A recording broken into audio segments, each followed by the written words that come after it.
Chinese monk observe a Chinese monk going so fussy about vegetarian or non-vegetarian, they will think this is strange, because Buddha told the monks, go and beg alms, beg food, never store, beg. And when you beg, whatever is given you accept.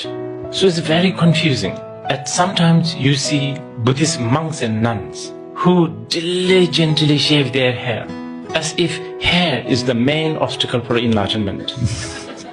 If you go to see a Tibetan yogi, they will keep the hair.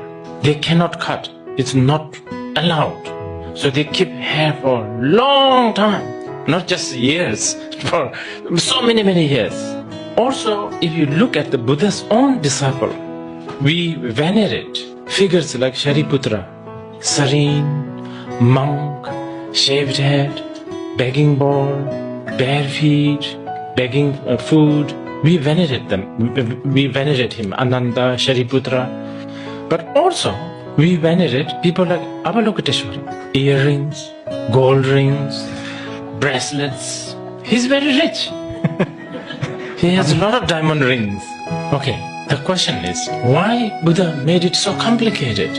Why can't he just say one thing so that everybody is so clear and follow that?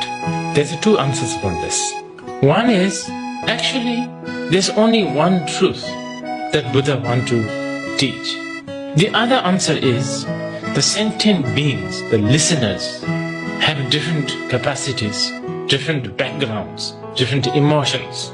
You know, who knows what kind of ear some of these ghosts have?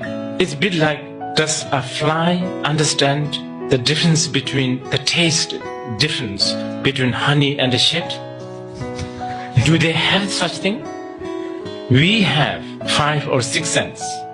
Some of these audience, they have 1 sense. And others have 100 senses, which we don't know what they are. We only know 6. So different people hear different things. So it's important that different audience, different, teachings need to be taught for different capacities, different audience. Okay, I want to again draw your attention that sutra is vast and deep. And there are so many sutras, and they all say